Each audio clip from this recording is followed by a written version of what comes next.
మే 2న అమరావతిలో ప్రధాని నరేంద్ర మోదీ పర్యటించనున్నారు. రాజధాని పునర్నిర్మాణ పనుల్ని ప్రారంభించనున్నారు. మరింత సమాచారం మా ప్రతినిధి కృష్ణ అందిస్తారు. కృష్ణ, ఏపీలో ప్రధాని పర్యటనకు సంబంధించి వివరాలేంటి? స్వప్న, ఏదైతే సచివాలయంలో ముఖ్యమంత్రి చంద్రబాబు అధ్యక్షతన జరిగిన మంత్రివర్గ సమావేశంలో కీలక చర్చలు అనేది జరిగాయి. ఇందులో భాగంగా ముఖ్యమంత్రి చంద్రబాబు స్వయంగా మే 2వ తేదీన ప్రధాని నరేంద్ర మోదీ రాష్ట్రానికి రానున్న విషయాన్ని సర్చర్ మంత్రులతో పంచుకున్నారు. ఏదైతే అమరావతి పునర్నిర్మాణ పనుల్లో భాగంగా ప్రధాని పిలవాలని చెప్పి ఇంతకు ముందే నిర్ణయించిన విషయం తెలిసిందే. అది ఏప్రిల్ నెలలో ఈ మేర ప్రధానితో తిరిగి పనులు చేపట్టాలని చెప్పి అంతకు ముందు ప్రయత్నాలు చేశారు. అయితే మే 2న ఇప్పుడు ప్రధాని నరేంద్ర మోదీ పర్యటన ఖరారైనట్లుగా ముఖ్యమంత్రి చంద్రబాబు సహచర మంత్రులతో చెప్పడం జరిగింది. ఈ విషయం ఇందులో భాగంగా అదే రోజు ప్రధాని నరేంద్ర మోదీ రాష్ట్రానికి రానున్నట్లుగా సీఎం స్పష్టం చేశారు. ఇక ఇతర అంశాలకు వస్తే రాజకీయ అంశాల మీద కూడా కీలక చర్చ అనేది జరిగింది. ఏదైతే వైసీపీ రాష్ట్రంలో కుల మత ప్రాంతాలను విద్వేషాలను రెచ్చగొడుతూ చేస్తున్న పన్నాగాలను సమర్థంగా తిప్పికొట్టాలని చెప్పి సీఎం స్పష్టమైన ఆదేశాలు జారీ చేశారు. ఏదైతే అటు ఫాస్టర్ ప్రవీణ్ మరణం వెనుక ఉన్న అంశం కానీ, అలాగే తిరుమల గోశాల అంశం కానీ, అలాగే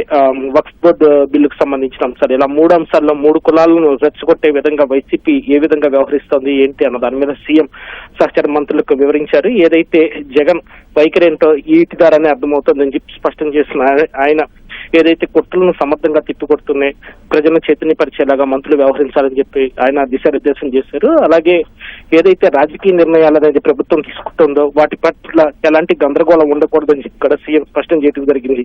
తీసుకునే రాజకీయ నిర్ణయాలు ప్రజాభిప్రాయం మేరకు ప్రజల కోసమే తీసుకుంటున్నామని ఆయన స్పష్టం చేశారు. అలాగే దీనికి సంబంధించి వైసీపీ ఏ విధంగా వాటిని తప్పుదోవ పట్టిస్తుంది ఏంటి అన్న దాని మీద కూడా పూర్తి అప్రమత్తంగా ఉంటూ తిప్పికొట్టే విధంగా చర్యలు ఉండాలని చెప్పి కూడా స్పష్టం చేయడం జరిగింది. దీంతో పాటుగా మొత్తం 8 శాఖలకు సంబంధించిన 24 ఎజెండా అంశాలకు రాష్ట్ర మంత్రివర్గం ఆమోదం తెలిపింది. ఇందులో ప్రధానంగా ఎస్సీ వర్గీకరణ అంశం ఏదైతే ఇంతకు ముందే అసెంబ్లీలో ఆమోదించి ఈ అంశాన్ని జాతీయ ఎస్సీ కమిషన్ పంపినందున అక్కడి నుంచి వచ్చిన దీనికి సంబంధించి ఒక ఆర్డినెన్స్ తీసుకురావాలని మంత్రివర్గం ఒక నిర్ణయానికి వచ్చినట్టుగా తెలుస్తుంది. దీంతో పాటుగా ఏదైతే మత్స్యకార భరోసాకు సంబంధించి వాటి అమలుకు ఒక మంత్రివర్గ ఉపసంఘం ఏర్పాటు చేయాలని చెప్పి కూడా మంత్రివర్గం నిర్ణయించింది. అలాగే ఇక రాజకీయ అంశాలకు సంబంధించి కూడా ముఖ్యమంత్రి చంద్రబాబు కొన్ని కీలక వ్యాఖ్యలు చేశారు. ఏదైతే ఈ మధ్య తరచూ అధికార వర్గాల్లో అవినీతి అంశం చర్చకు వస్తుందో దీన్ని సీఎంఏ స్వయంగా ప్రస్తావించినట్లుగా తెలుస్తుంది. ఇది మంచి పద్ధతి విధానం కాదని చెప్పి కూడా ఆయన స్పష్టం చేశారు.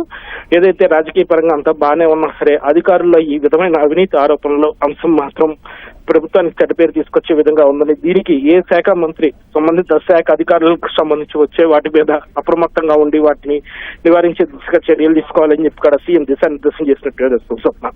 ధన్యవాదాలు కృష్ణ.